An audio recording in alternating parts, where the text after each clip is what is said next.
Hello बच्चों, अब हम लोग आगे बढ़ेंगे अपने प्रयास में। इसमें हम लोग आप समझेंगे कि अलग अलग तरीके के पोजीशन पे किस तरह का इमेजेस फॉर्म होगा, किस तरह का प्रतिबिंब बनेगा। पिछले क्लास तक हम लोगों ने अलग अलग नियम समझे परावर्तन के, फिर उसके आधार पे हमने समझा कि किस तरह से किरणों का आरेख बनाया जा सकता है। फिर हमने ये बनाने की कोशिश की कि किन किन किरणों को हम लेकर आसानी से प्रतिबिंब बना सकते हैं। अब उन्हीं चार अलग अलग टाइप के किरणों को लेकर हम लोग अलग अलग सिचुएशंस पे प्रतिबिंब अभी बनाकर देखेंगे। तो आपको जो चीज़ें जनरली हम लोग रटने की कोशिश करते हैं वो आपको समझ में आ जाएगा कैसे हम उसे आसानी से ड्रॉ करके दिखा सकते हैं या समझ सकते हैं। तो एक एक चीज़ों को हम बारी बारी से पिक करते हैं। तो सबसे पहले हम लोग एक मिरर ड्रॉ करते हैं। तो मिरर हमारे पास कौन से हैं? ये हो गया हमारा पहला मिरर और ये हो गया हमारा दूसरा मिरर। तो बच्चों इस मिरर को क्या कहेंगे? Right, concave mirror. और इसको क्या कहेंगे? Convex mirror. अवतल दर्पण, उत्तल दर्पण। हमने पिछली क्लास में पढ़ा था कि अवतल दर्पण के केस में ये जो सेंटर पॉइंट होता है इसको कहते हैं पोल। ये जिस बड़े से स्फीयर का हिस्सा हो, जिस बड़े गोले का हिस्सा हो, उसका जो सेंटर होता है उसे कहते हैं सेंटर ऑफ कर्वेचर या वक्रता केंद्र, जिसे हम सी से रिप्रेजेंट करते हैं। फिर अगर जो भी लाइंस हमारी पैरेलल आ रही हों, जो अनंत से पैरेलल आ रही हों, वो जहाँ पे कट करते हैं उसको कहते हैं फोकस। और ये दूरी हमेशा इक्वल होती है, मतलब ये जो फोकल लेंथ होता है वो हमारे वक्रता त्रिज्या का आधा होता है। इसका भी डेरिवेशन हम लोगों ने पढ़ा था। तो अब इस आधार पर अगर देखें तो हमारे कितने पोजीशंस हो सकते हैं, हम उनको बनाने की समझने की कोशिश करते हैं। और एक चीज़ हमें और याद रखना है कि जब भी मिरर हो, हम जो भी वस्तु रखेंगे वो हमेशा लेफ्ट साइड में रखेंगे। कोई भी वस्तु को हमें कहाँ रखना है? हमेशा लेफ्ट साइड में रखना है। इसलिए आप देखते होंगे कि रिफ्लेक्टिंग सरफेस जहाँ से परावर्तन हो वो सरफेस हमेशा हमारा लेफ्ट साइड की तरफ पॉइंट आउट करता है। तो क्या क्या सिचुएशन हो सकता है? एक सिचुएशन हो सकती है हमारी कि कोई चीज़ बहुत दूर से आ रही हो, मतलब इन्फिनिटी से आ रही हो। सो अब हम लोग समझेंगे कि क्या क्या डिफरेंट सिचुएशंस हो सकती हैं। तो हमने तीनों पॉइंट समझ लिया, पोल, फोकस और सेंटर ऑफ कर्वेचर मतलब वक्रता केंद्र। इसके अलावा अब हम समझते हैं कि हमारी वस्तु कहाँ कहाँ रह सकती है। तो पहली पोजीशन क्या है कि वो इन्फिनिटी या अनंत पर रह सकती है। तो हमारी वस्तु स्थिति कहाँ कहाँ हो सकती है? तो हम अनंत से स्टार्ट करते हैं और पोल तक हम पहुँचते हैं। तो पहला केस हमारे पास है कि हमारी वस्तु अनंत पर अवस्थित हो या इन्फिनिटी पर हो। दैट मीन्स ऑन इन्फिनिटी, मतलब बहुत दूर हमसे अवस्थित होगी तो उसको हम अनंत पर लेंगे या इन्फिनिटी पे लेंगे। और जब बहुत दूर पे कोई चीज़ अवस्थित होती है तो माना जाता है कि उससे जो भी किरणें आ रही हैं या जो रेज आ रही होंगी वो आकर पैरेलल टकराएंगी हमारे मिरर से। तो ये आप याद रखेंगे कि अनंत पर कोई वस्तु रखी है तो उससे जो भी रेज आएंगी, किरणें आएंगी, वो पैरेलल आकर टकराएंगी हमारे मिरर से।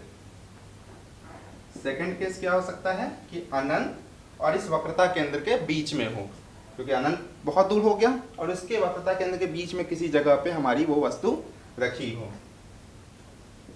तो दूसरी क्या हो गई? अनंत एवं वक्रता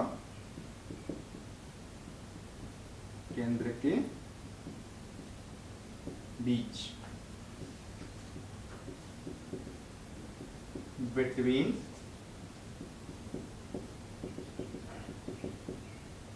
infinity and center of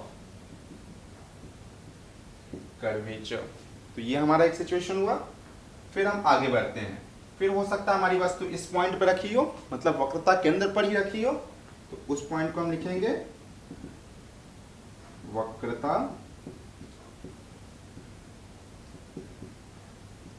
केंद्र पर या एट सेंटर ऑफ कर्वेचर। फिर इसके आगे बढ़ते हैं। फिर हो सकता है हमारी वस्तु इन दोनों के बीच में रखी हुई हो, सेंटर ऑफ कर्वेचर और फोकस के बीच में।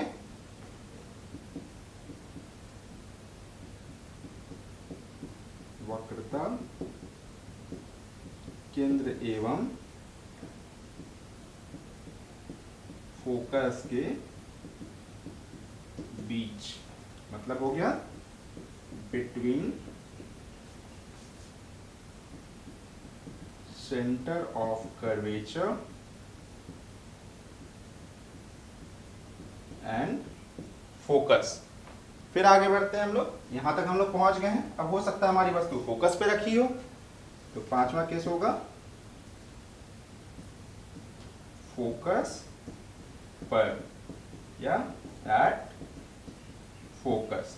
एंड फिर आगे बढ़ेंगे तो हमारा एक केस बनेगा फोकस और पोल या ध्रुव के बीच। तो एक केस बन सकता है हमारा फोकस और ध्रुव के बीच हमारी वस्तु रखी हो।